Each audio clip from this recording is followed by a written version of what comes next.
Swiggity swoo, how'd you do guys? This is Powerhouse Pancham, and today guys I'm bringing you a Landorus Fairy Form Pokemon analysis. So if you like these sort of videos guys, then just let me know and I will bring them more to you. This is why I haven't uploaded in a couple of days. I've just been working on this PowerPoint for you guys, so I hope you like it and let's get straight into it. So Landorus was actually introduced into Generation 5. It is a ground flying type and it is heavily used, and it has such a big role in teams, and it is used in a lot of events. So guys, if you go to events, make sure that you bring someone to counter this Pokemon, because it will absolutely destroy you if you don't. It's the second most popular Pokemon battle spot, and I'm not surprised by that at all. It will be in VGC 15 legal, well it is legal in VGC 15, so watch out guys. It has incredible and versatile base stats, which makes it defensive or offensive, and Fairy Form is the most used and probably the best form out of Incarnate as well, and it can be bulky or offensive as I just said before.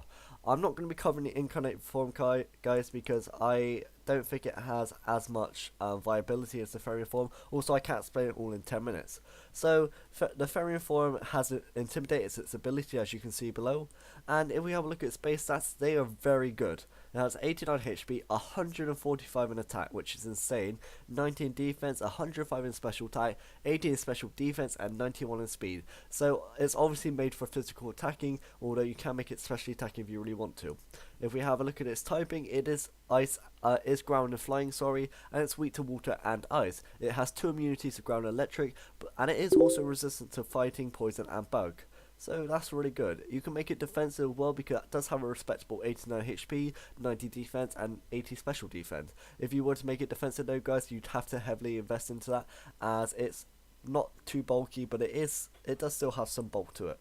If you have a look at its moveset, moves that stick out to me really are Hammer Arm, which is the second move down, Rock Tomb also at the start, and it can also learn Sword Stance at level 37, which is really good. It can learn Rock Slide at level 49 and Earthquake at level 55, and Stone Edge at level 73, which all of those really stand out to me. So if you want to use those guys, then I definitely recommend it. If we go on to Popular Nature's items and moods, we can see that 76.9% of the time it is adamant, and 18.9% of the time it is jolly, guys. So I take that in mind. So if you do come up against one, expect it to be adamant, however it can be jolly sometimes. If we have a look at items, we see that 61.7% of the time it is Choice Scarf, and actually surprisingly 16.2% time of that is Assault Vest. I thought there'd be a bit more Choice Band, Focus / Life Orb in there, but it's that's quite surprising and good to know really. And onto moveset I've gone with, I haven't gone with, I found out that it has 98% of the time it does run Earthquake, which isn't surprising, 95.7% of the time it does run Rock Slide, 74.6% of the time it runs Superpower, and 70% of the time it does run U-Turn. So expect those 4 moves guys. They're very popular, and they're pretty standard for a Landorus. So if we move on to a example of a Landorus you would see in VGC, we can see a Landorus with Choice Scarf, Choice Band, or Life Orb. The ability is the same, Nature and Jolly, and the necessary IVs would be 31 attack, 31 speed, and maybe HP, depending on how consistent you are. And onto EVs, I've gone with 4 HP, 252 attack, 252 speed, and on the moves, guys, you can see these are pretty common moves: Earthquake, Rock Slide, Superpower, U-Turn. So expect these moves when you come against one. Now I've moved on to a defensive one. Defensive Landorus with Leftover Citrus Berry, or even Yachi Berry, that has the damage taken from an Ice type move, which this Pokemon's 4 times weak to, unfortunately. It does have the ability Intimidate, which is good. Nature is careful, because we get the Intimidate off, meaning physical damage won't do as much, with the plus special defense and minus special attack. Necessary IVs would be HP and defense, although attack would be very nice to have as well. And on to EVs, 252 HP, 252 special defense, and 4 in attack, which is definitely the most, you definitely need those, because although it's bulky, it isn't the bulkiest Pokemon. Moves, again, Earthquake, Rock Slide. Bulk Up is a nice move to run. It raises your attack and defense, meaning you're going to get defense, a defense boost, as well as having really good special defense. It also raises your attack, meaning you could sweep from there.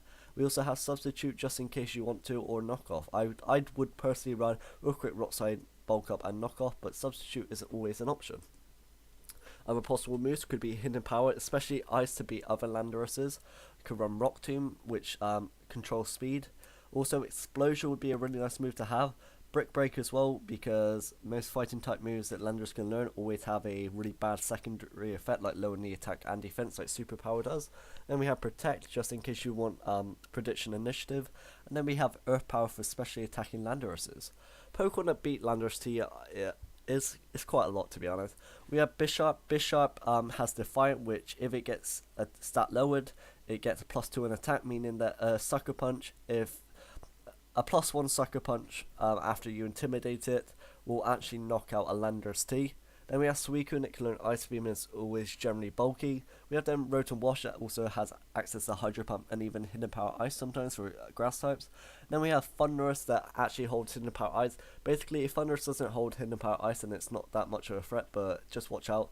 Mammoth is a huge threat. Sylveon and also Rain Team. Sylveon's really hard to... Well, it's really hard to beat Sylveon with a Landorus, basically because Sylveon is neutral or resists its moves that it usually has, Knock Off, U-Turn, Rock Slide, Earthquake, usually resists or is neutral to them, and Hyper Voice does a lot of damage. And also I have Rain Teams because I run a Rain Team and Landorus doesn't stay around for long when they bring it. Honestly, Rain Teams absolutely destroy it. And also watch out for someone like Weavile, guys. Ice Beam, Ice Shard, Scald, Hidden Power Ice, and Hydro Pump are all moves that really beat it as well. Scald, if it gets a burn, will really nerf it, so just watch out for that, guys, if you do actually decide to run one. Right, this is... What I've done here is that I've made like sort of a comparison and a Pokemon that you could also use, which is Garchomp. The positives to Garchomp is that it has a similar amount of weaknesses that can be controlled easier. This is Dragon, Fairy, and Ice. Ice can be controlled with Iron Tail as well as Fairy types, and also its Dragon typing, meaning that it can handle other Dragon types with a Dragon Claw of its own. It has better HP defense, special defense, and speed, if you did not know, guys, so Garchomp is probably a better, bulkier Pokemon to run. It does have lower attack, but that it still has a decent 130 attack. It can be made into a really good defensive wall as well, with Ruskin ability as well. Rocky Helmet Ruskin is insane. It has access to elemental fangs such as Ice Fang, Thunder Fang, and Fire Fang. It has an easier chance of having 5/6 IVs because you can actually breed for a Gibble. And the only negatives is that it has a lower attack stat.